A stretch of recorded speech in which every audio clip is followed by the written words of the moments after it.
colleague who's going to talk to you about some of the support that's specifically available to you.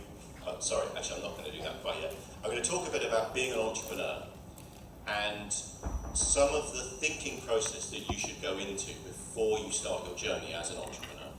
And then I'm going to hand over to a colleague to talk about some of the specific support that's available to you here in Kuwait, primarily through the KDSC.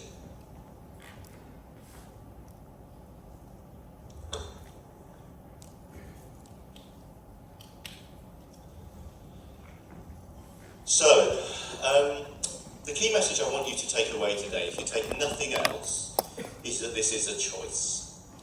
There are no bad choices here. Being an employee can be an incredibly fulfilling, worthwhile thing to do, and so can being an entrepreneur. And they may not be right for different people, and they may not be right for different people, for the same person, but at different times in their life journey. I'm going to draw some contrast between those two things as we talk about the different kinds of roles. And I just want you to remember that what's the best answer for you may not be the best answer for you. Here are some of the things that you should be thinking about as we go through this process of discovery together today. So, one thing to think about is, what kind of person are you? Are you somebody who's comfortable with risk? Are you somebody who's comfortable with uncertainty? Are you somebody who likes clear feedback? Are you somebody who likes to know when they've done well? Because those things might drive you to a different kind of role. Another important question is, what life stage are you at? Being an employee gives you a lot of structure around when you're expected to contribute, how you're expected to contribute. Whereas being an entrepreneur is all-consuming. It's totally all-consuming, and it's very uncertain. There are times in your life when taking that kind of risk and putting in that kind of commitment works well. And there are times in your life when it is very difficult. If, for example, you have just become a new father and you have just taken on an enormous mortgage to buy a new house to put your new family and your new child in, it is very difficult to take the kind of financial risk and personal time commitment that you need to do in order to successfully start a new company. But on the other hand, doing that when you have kids who've just left home may be an ideal time. And so the life stage that you're at will make a big difference to this as well. And the third thing that you should bear in mind is, what's your safety net? So do you have money to fall back on? Because in the kind of scenario that we're talking about, 9 out of 10 of the companies that you guys would start are going to fail. Not because you're bad, but just because that's how the industry works. So what are you going to do? How are you going to support yourself at the time when the company's not making money? And what are you going to do in the overwhelmingly likely circumstance the company is going to fail? So you have to keep those things in mind when making the choice between entrepreneurialism and employeeship.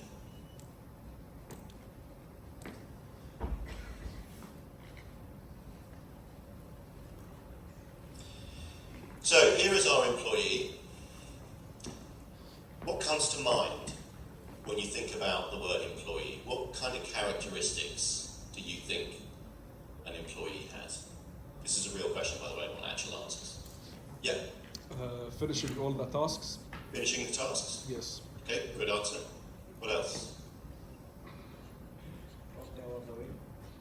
40 hours a week. 40 hours a week. Very good answer. Has to clock in and out. What else comes to mind? Obeying orders. So being an order taker, doing what you're told. Very good. Stable income. Being the first to get fired when the company fails. It's a good one. What else? Harsh deadlines. Harsh deadlines. Good one. Money security. Very good. Stable income. What else? Thoughts over here? Is that a hand? No. Just adjusting your... Yes. Doing things that you don't like. So having to do stuff you don't like. These are great. What else? OT? OT? Working in a team? OT. It's a routine, so it's daily work. Oh, a routine. I'm sorry, I thought you said protein. I was thinking like some kind of bodybuilder. Yes, routine. Absolutely. Yes. Yes? Living paycheck to paycheck. Go paycheck to paycheck. Right, I'll take two more. So, No room for creativity. no creativity? No room for creativity. No room for creativity. Depends on the job. And you, sir? Sorry? Can I ask you a question? Can I just take one more and then you can answer the question? Yes. The CEO taking your credit. CEO takes credit for all your hard work. Great. What was your question, sir? It must be all bad things. No, it could be good things as well. Depends on private or government sector, or that's it. Just what comes to mind for you? An opportunity to grow fast. Opportunity to grow fast. And that can be very true. Okay, so that was an interesting set of thoughts that you people had.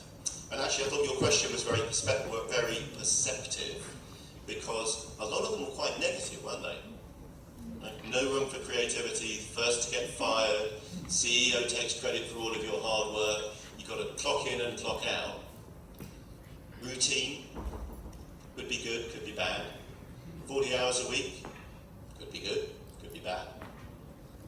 Let's see what I got. I think the nature of the role, first of all, is structure. So somebody, who said doing what you're told? Who was that? Who got that? No, somebody said doing what you're told. Anyway, whoever said that, yeah, it's kind of like this, right? As an employee, you know what your job is. You are the head of cybersecurity for XYZ Bank, right? You have a clearly structured way to contribute. You know what is your job, and you know what isn't your job. You get clear feedback on whether you're doing well or not, because almost every company will have some kind of 360 or top-down feedback process that tells you this is what the company thinks about the job you've done. You get a grade, you've done an excellent job, you've done a terrible job, you got fired, but at least you get it. And you get it intermittently. So you get it, in most companies, say twice a year, maybe once a year. You get to sit down with your boss and they say, Simon, you've done an amazing job, or Simon, you've done a terrible job. You get people around you in a company to learn from. So if you join a cybersecurity department in XYZ Bank, you're not going to join them as the head of cybersecurity, but let's say you join them as a cybersecurity analyst, you will have a boss, and your boss will be experienced, and they will be able to teach you how to do your job, because that's their job, is to show you what you're doing. So you're going to be able to have people around you to learn from, and those people will have deep expertise in the specific skills that you need to learn to get the good grade, to get the promotion or the bonus or whatever it else is that you want to do to get ahead. So that path to getting ahead as an employee is very clear, it's very well defined, it's very structured. You're not upset, you gentlemen. And the reward is relatively fixed. So even if you are the best employee, you're going to get a pay rise and a bonus. You're not going to get 100 times your salary the next year. Right? You're going to get something which is reasonably predictable in that scenario. And all of this goes together to build your resume, to build your curriculum vitae. And that is important when you think about the kind of jobs that you could do in the future. Because what most companies do when they want to find a head of cybersecurity for XYZ Bank, what is the one person that the person recruiting the head of cybersecurity for XYZ Bank wants to hire? They want to hire the head of cybersecurity for ABC Bank. Right? So if you already are an employee, you have those ticks in the box, you have the job description, you have the headline, you have the job title, you have built your resume and you become attractive to other employers who want to to attract people to do those same kind of jobs. Anything you think I missed as an employee that we should talk about? Okay. So, what about an entrepreneur? What comes to mind when I say entrepreneur? 24/7. 24/7. Yeah, that's true. Yeah, that's the minimum hours, but yes. Yes. What else? Rebellious. Ripping people's business ideas and passing them off as your own, like the CEO did with all the holiday. What else? Risk. Facing bankruptcy on daily basis. Facing bankruptcy on a daily basis. Yes. Risk. Risk. High risk. For like everything. Yeah. Clients are your boss. Yeah. Okay. Problem solving. Good one. What else? Ideas over here. Entrepreneur. What comes to mind? It's risky. Should be creative. Limitless money. That sounds good, doesn't it? Yes. Should always change. Should always change. Should be always changing. Ever changing. Innovation. Selling ideas. Selling ideas. Selling ideas. Do these sound more positive to you? No. Because what I'm hearing is a much more positive set of nuances, right? A much more positive set of words than we heard about the poor employee sitting at their desk being crushed by their boss. But it isn't all positive. And I think we have to take a balanced view, because it is actually kind of the mirror of what you saw with the employee. An employee's job is structured, an entrepreneur's job has no structure. None, right? You get up in the morning, there is no stream of work waiting for your attention. There is no stream of clients calling in with their problems they want you to solve. The only things that happen that day in the company are the things that you do. So there's no structure. There's nothing to fall back on there. There is, in contrast to the employee, the feedback is either none or instant. So there's nobody to tell you that you did a good job. There's nobody to tell you that you've ticked all the boxes, and no boss to give you a pat on the back. But equally, you get immediate feedback because you try something with a client and it either works or it doesn't. You either get a sale or you don't. So in some senses you get immediate feedback, but in others you get none at all. In contrast to being an employee and having a boss who knows what they're doing and is teaching you, you don't have that person around you. There is nobody who is by your side every day, who knows what they're doing, who can just teach you how to do your job as an entrepreneur. You have to figure it out yourself.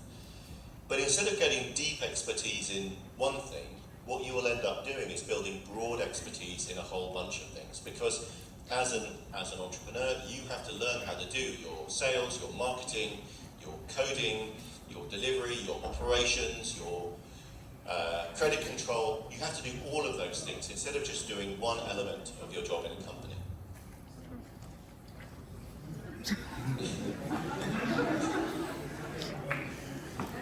Okay, is this coming back or? Okay.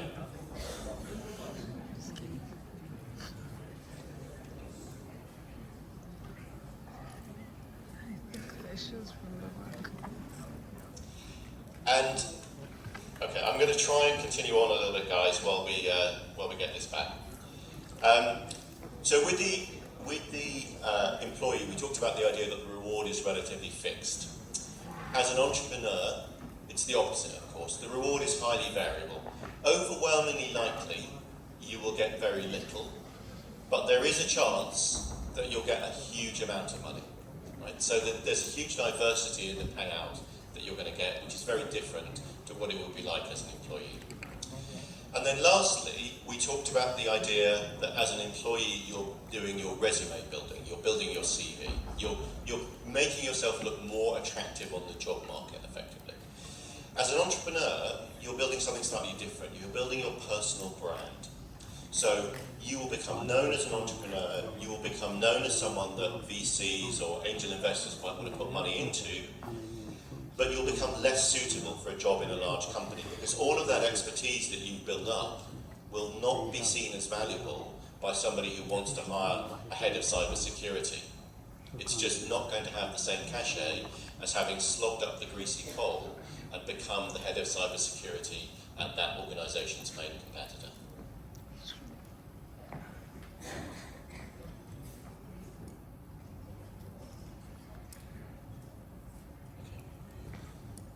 So, with those things in mind, just as a quick straw poll, who finds the idea of being an entrepreneur more attractive? And who finds the idea of being an employee more attractive? So, put your hand up if you think employee is more your thing. Put your hand up if you think entrepreneur is more your thing. Employee versus entrepreneur, just generically. So, who you think you're more? You think you're more an entrepreneur? Who thinks they're more an employee? Who thinks they're more an entrepreneur? Who doesn't know? Okay, all you guys over here, none of you put your hands up. So, can we try that again? For this part of the room, employee, entrepreneur. I don't know yet. I haven't put my hand up yet, and I need to put my hand up now. Fantastic. Okay, I think our presentation is going to come back in just a minute. I should do a small dance routine.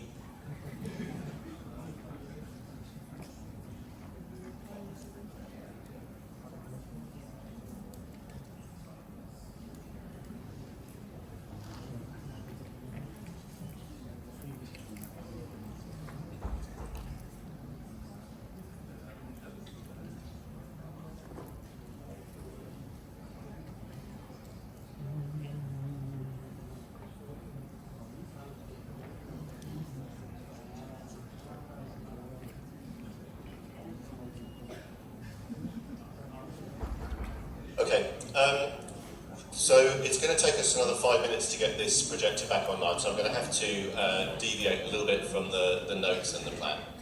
Can I ask a question? Can I ask a question? Yes. So about being a CEO, if you remember recently, last summer, Cobalt Strike had a very terrible situation. Most airports, Windows machines weren't working because of them neglecting a vulnerability. So I can imagine like the CEO being on summer vacation and then the day after crisis managing. So have you been in a similar situation, and what's your opinion on that? Okay, so the question for those who couldn't hear it was, when you're thinking about being an entrepreneur, what's it like when you are the CEO and suddenly the company's plunged into a crisis? Is that the... Okay. I'm going to tell you that I've been an entrepreneur in that situation, but I've also been a senior employee in that situation, and it's actually not that much different, to be honest. So as a senior employee, we had a situation. There was a very large database worm which got released in about 2006, I think. And as a bank, we had pretty much all of our servers infected over one weekend. And it was touch and go whether we could open the bank on the Monday morning. And that was not a pleasant weekend, I have to tell you. And then as an entrepreneur, I've been in that situation where suddenly we realised that we weren't going to be able to, a similar kind of thing, we suddenly weren't be able to deliver to our clients because we lost some critical resources. Would have been less in the public eye, so as a bank, as a major British bank, if we hadn't been able to open, that would have been front page of every newspaper. Whereas as a relatively smaller company would just have been our clients, but our clients would have left us and the whole company would have died. So the personal impact would have been a lot higher. I think the answer is that if you care about your job, whichever one of those you're in, those crisis situations feel the same. my response to that is the worst thing that can happen as an employee is you lose a job. But as a CEO, you can be in so much debt that you face legal precautions or even prison. Well, okay, so there's an assumption in that. Sorry, so the point the gentleman was making was that it's different as a CEO because you may be in debt and therefore you may, you can face serious sanctions. So it would be a very brave person who starts a company based on, a tech company based on debt, because most tech companies are going to fail. So you almost always take equity capital and not debt. And even if you take debt, it shouldn't be secured on a personal name, only on the company name. Because the chances are you're not going to be able to repay any money that you've taken into the company. Hopefully you will make 100 times what you took, but probably it will fail. And that's not because you're bad, it's just because most companies do fail.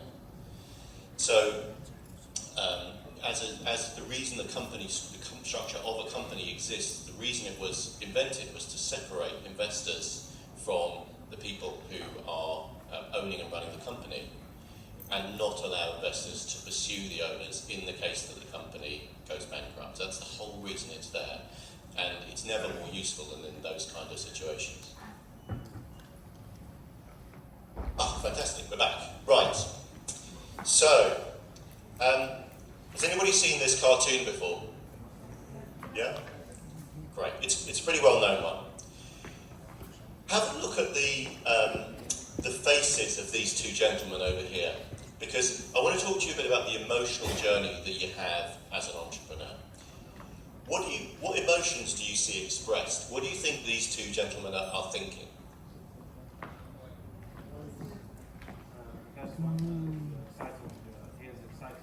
First one is excited. The second one is disappointed. Second one is disappointed. For the long journey he made. He's had a long journey and he hasn't got anything out at the end of it, and he's kind of, What else do we see?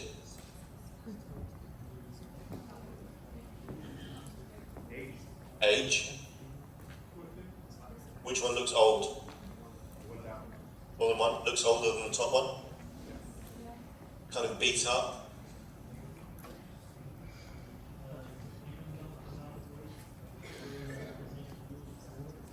Sorry, can you say that a little louder? He's given up at the end. And he hasn't got his reward, so he's got very close. But he's given up. And how is he feeling? Depressed. This is the entrepreneur's journey in a nutshell. Right? We've got one guy who's still working hard. I mean, look at that face. Look at his mouth. Look how right? He's working so hard. He's like that. He's like that. He's not just casually shoveling. He's struggling. He is, isn't he? He's not just doing it. He's not just blah blah blah blah blah. He's not doing that. He's not clocking off at the end of his shift of shoveling, is he? He's going for it. He's pushing hard. But he's still nowhere near the diamonds. In fact, he's got further to go than this bloke underneath, who's given up. And this is the journey of an entrepreneur. It's the emotional journey of an entrepreneur. The rewards can be great. You can make a lot of money.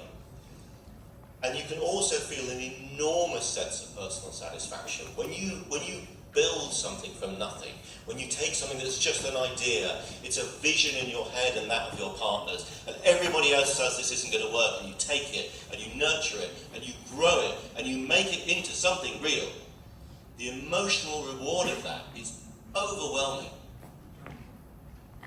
But it's also pretty stressful getting there. Right? Both of these gentlemen this guy is depressed because he doesn't think he's going to make it. He's put all of his time and soul and effort into this thing, and then he's failed. And this guy above is still out there putting in the time and soul and effort. It requires enormous resilience to to build something that's genuinely disruptive. If you want to change the world, it is not easy, and it requires huge emotional commitment from you. It requires you to prioritize building that thing over almost everything else in your life. It requires it to be more important than your relationships, than your family, your friends. You will sacrifice all of those things to build a successful mega company. But with those businesses, the rewards are super normal if you can get that. Now, not every business has to be quite as bad as I'm describing. There are lots of entrepreneurs who build simple businesses, lifestyle businesses, that pay them a decent amount of money and they get a decent amount of time free from their business. But when we talk about entrepreneurialism, we're mostly meaning those businesses which have those supernormal rewards, and I'm telling you that they require supernormal effort. Okay, so we've talked quite a bit about the different kinds of things, the difference between an employee and an entrepreneur. Let me just do another quick straw poll. Who still wants to be an employee? And who would now like to be an entrepreneur? Oh, that's definitely more. And who still doesn't know? Not too many, okay. Well, for those of you who would like to consider being an entrepreneur, I'm going to give you 3 business ideas that I think you could do as a cybersecurity person here in Kuwait. And they're pretty straightforward. I'm not giving you any massive secrets. The first one is that you could be a consultant. So you can build your skills as a cybersecurity engineer, and then you can go and sell those to people who want cybersecurity engineers. It's probably not going to be the biggest companies, because they'll have their own internal teams, but there will be SMEs who want to do that. And there's broadly 2 ways you can do this. You can do it as what we call a PSC, a personal service company. That is where you have Simon Bichara Limited, it sells the services of Simon Bichara and only of Simon Bichara, and I just kind of wander in and turn up and I do my thing and I disappear. But you could also do it as an SME. So you could sell yourself as Cybersecurity Limited, and then you can start providing services not only of yourself but also of other people that you employ. And you can have it as a business that you try to grow by hiring more people and selling their services. More stressful, bigger reward. Second obvious thing that you can do, which you can do from anywhere, is you can be a bug hunter.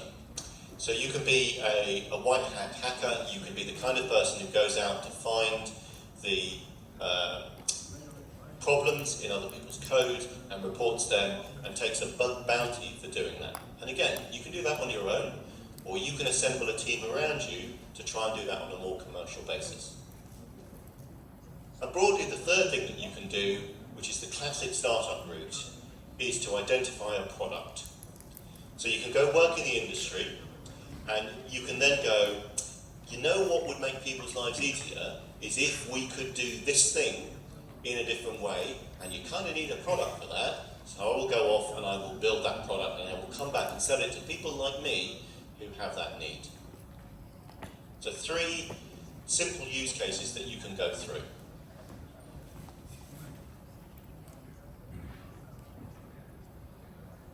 But I want to talk a little bit about the classic startup idea of building a product, because when you think of a startup, that's especially a tech startup, that's mostly what you think of, isn't it? Right? It's a product-based company. You're going to write some software, you're going to package it as a product, and I'm going to go and sell it to people. So who here might think about writing a cybersecurity product? 1 or 2. Okay. Here is what I want to tell you if you're thinking of doing that. Don't. If you are considering a product, you're thinking about this and you're thinking about business in the wrong way. Because what you need to do is you need to start with a problem, not a product.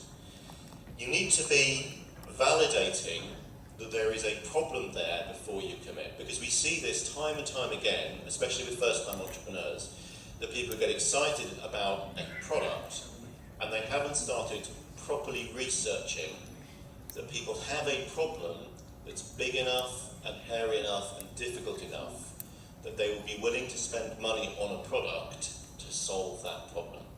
So all successful companies that are product-led are actually problem-led, figure out who their customer is, what the problem is that they've got, and then they build a product to solve for that problem, rather than just building a product because they think it's a good idea.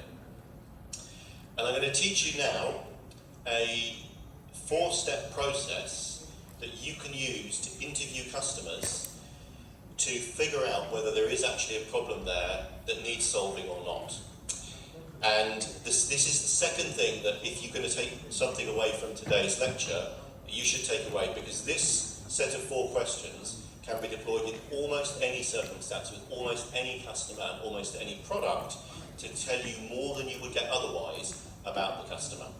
Okay, are you ready? Here they come. Question 1. What is your biggest problem? The reason we start with this question is because unless you are selling, if you're selling into a corporate entity, unless you are selling something that solves one of the customer's top 2, 3, 4 problems, you will not get bought. Managers in large companies have a plethora of problems. They have 20 things they have to solve that day, but they only have capacity to solve 2 or 3 of them. So if you're solving a 10th most important problem, they will tell you they're very interested, but they'll never get around to buying your product. So you have to start by understanding, what is the thing, Mr. Manager, that today is going to get you fired or is going to get you a bigger bonus? If I'm not solving for one of those things, I shouldn't be doing this. So what is your biggest problem is your first question.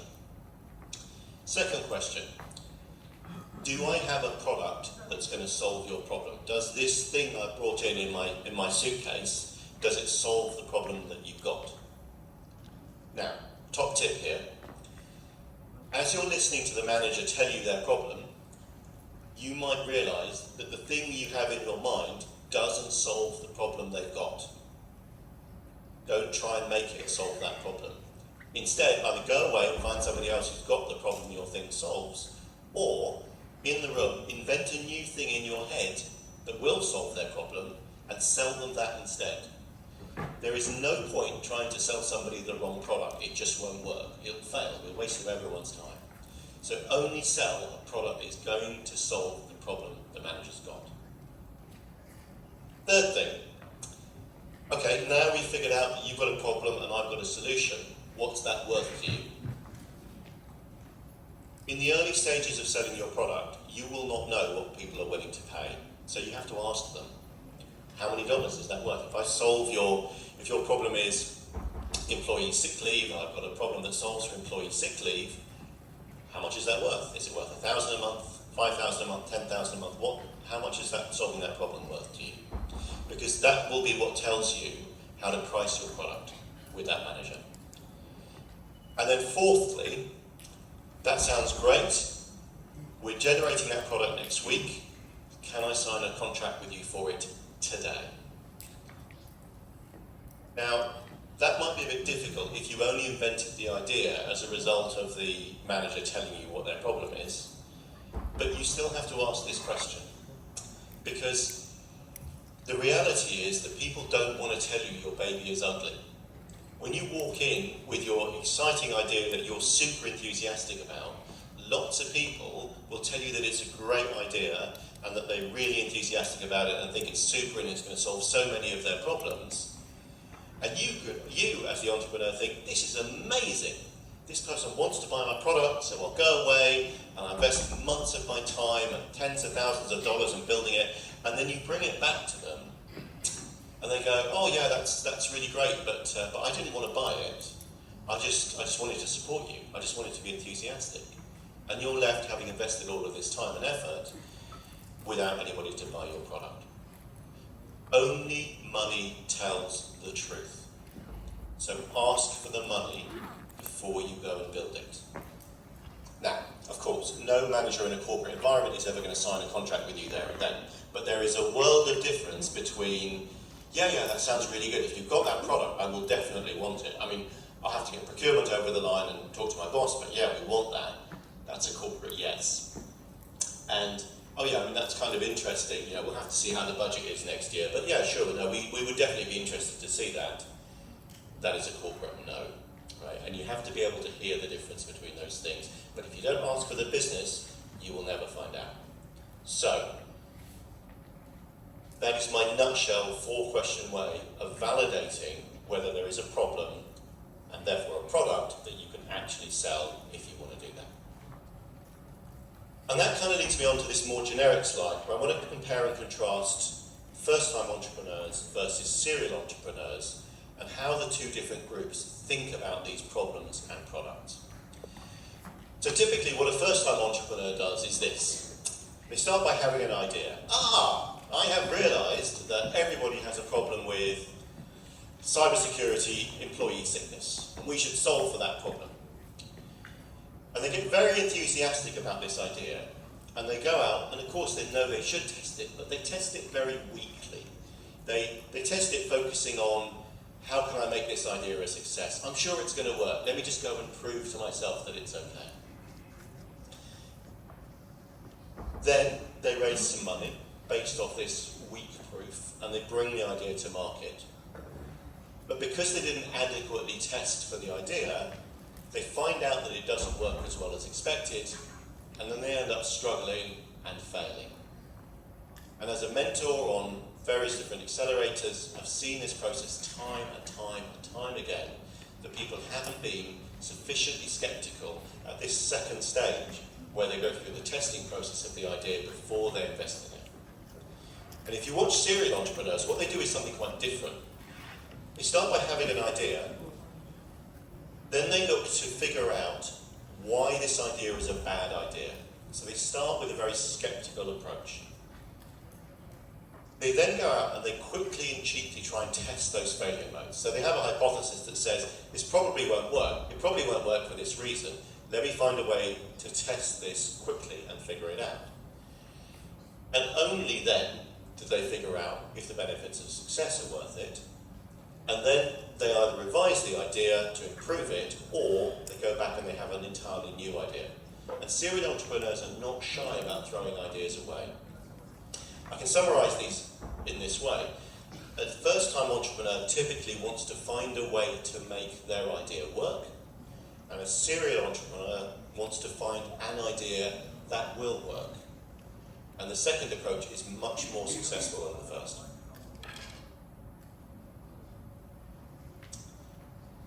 So, I want to summarise back what I've talked about today.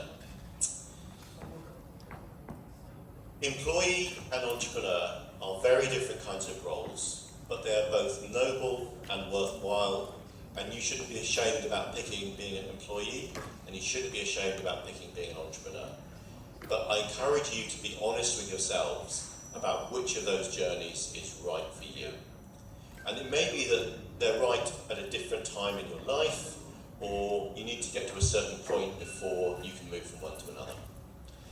I've tried to highlight some of the ways those are different in day-to-day life, and I've tried to give you a very quick whistle-stop tour of some ideas that you might pick if you want to go down the entrepreneurial route as things that you can do. And I've tried to give you in 5 or 10 minutes some thoughts about how to test an idea before you actually begin to take it to market, so that you don't throw your time and money away on something that isn't going to work very well. I am happy to take questions after the session, and if you want to connect with me on LinkedIn, there is a QR code that's definitely not going to work. There's absolutely no way you're going to see that. Okay, so we're going to try and get it up on a screen here so that you guys can scan it if you would like to connect with me later on. But we will be around after the session today if you guys would like to come and follow up in person or ask any questions.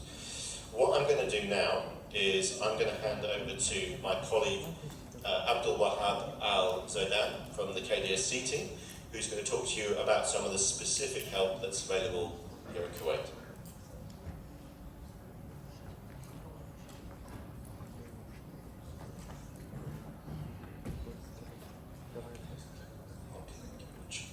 Thank you, Simon. Assalamu alaikum. زي ما شاء الله مصحصحين. يعطيكم العافية. First of all, I'd like to thank Simon for a very insightful lecture. Having someone of your caliber guiding us through this discussion today is really valuable, so thank you very much. يعطيكم العافيه.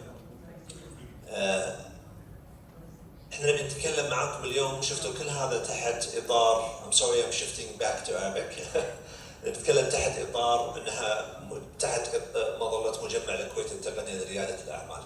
يمكن بعضكم سمع عن هذا المشروع، يمكن بعضكم ما يعرف تفاصيله، واحنا اليوم نبي نطرح لكم تفاصيل اكثر عن هذا المشروع، خصوصا مع تعاوننا مع كودد في الهاكاثون هذا.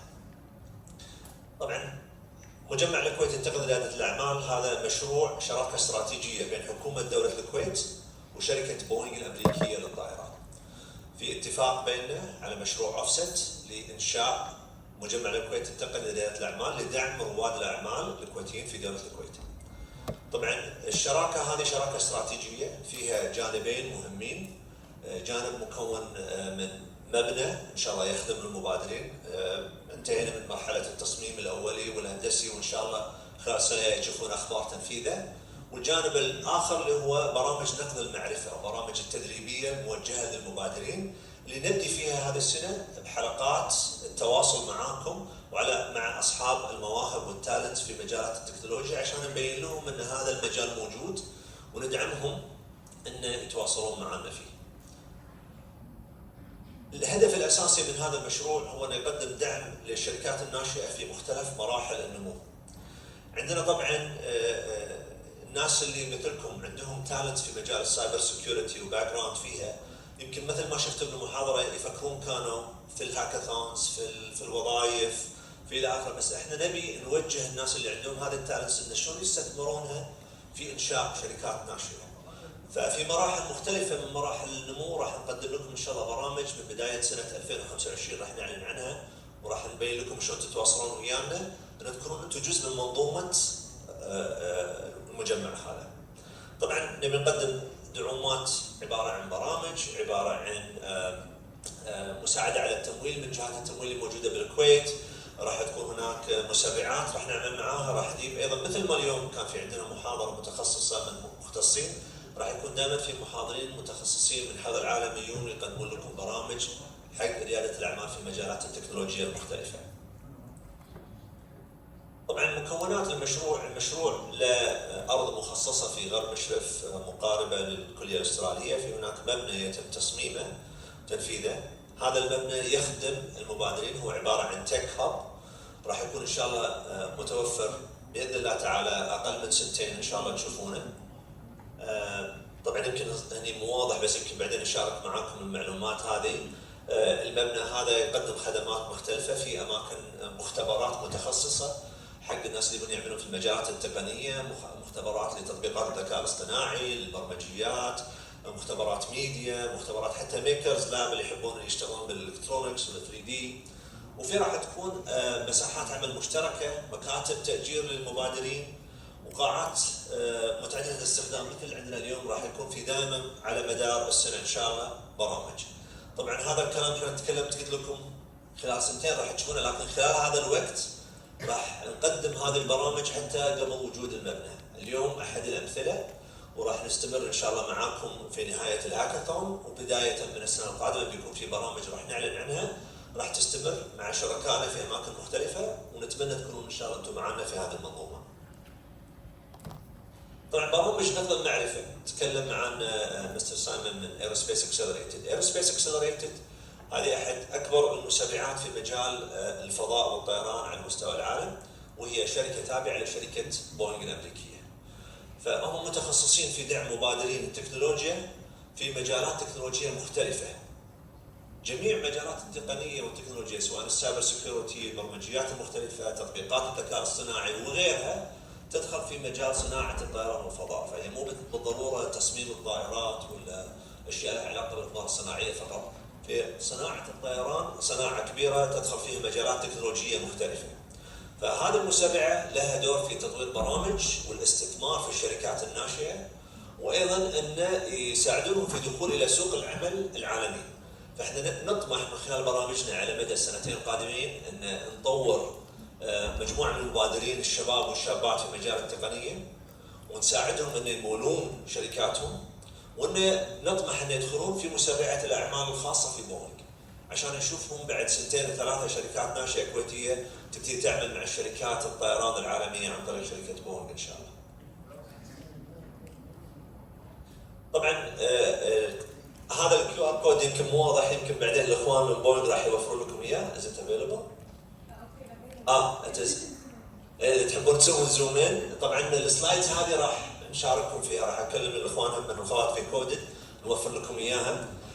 هذا عشان تجون اس في الكوميونتي، تسجلون معلوماتكم عشان لما تصير البرامج القادمه بالمستقبل ان شاء الله، البرامج اللي راح تفتح لكم حق المبادرين في بدايه افكارهم يقدروا يشاركونها، يا ريت تسجلون معنا في في الفورم هذا. سوري شغال معاكم؟ تمام، اذا شغال ايضا ممتاز. راح اخلي شويه عشان اروح حق السلايد اللي بعده.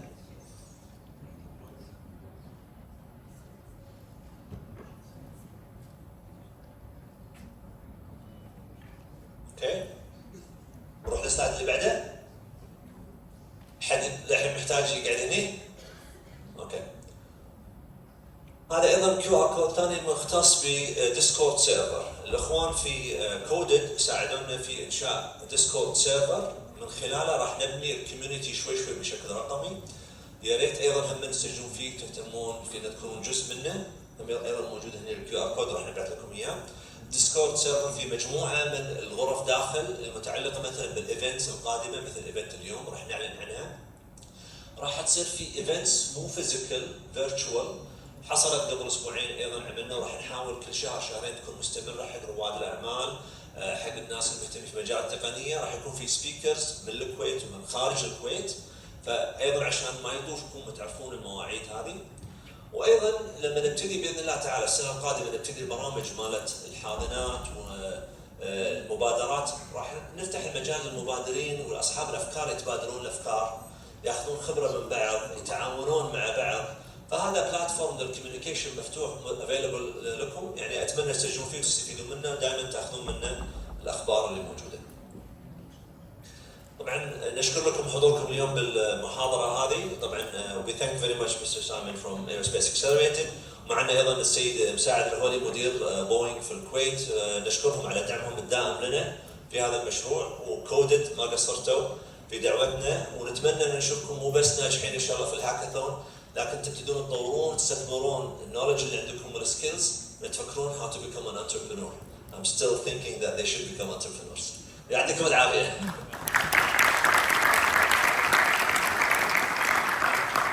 يعطيك العافيه استاذ عبد الوهاب، وشكرا على حضوركم حق الورشه الثانيه. وهذا الكيو ار كود حق الورشه الثانيه عشان نقدر نعطيكم your certificate for attendance. غير كذي ان شاء الله هم باكر راح يكون عندنا ورش زياده، عندنا ورشه مع الاستاذ المهندسه فاطمه الهويدي موجوده to talk about social engineering and how can they hack your minds. So that would be interesting. And المهندس عبد العزيز العتيبي راح يكون موجود، راح يحتاج منكم انكم تجيبون لابتوباتكم. فالناس اللي ودهم they implement the second workshop for tomorrow هم راح يكون فيها implementation. For the next hour الحين راح يكون Mr. Simon موجود والأستاذ عبد الوهاب. For any networking, any questions عن entrepreneurship, please join the Discord server. كانوا موجودين معنا بوينغ في المنطقة الحرة، حسافة انكم ما تكونوا معنا لما يحضرون معنا المرات اللي وراها. غير كذي يعطيكم العافية ونشوفكم باكر.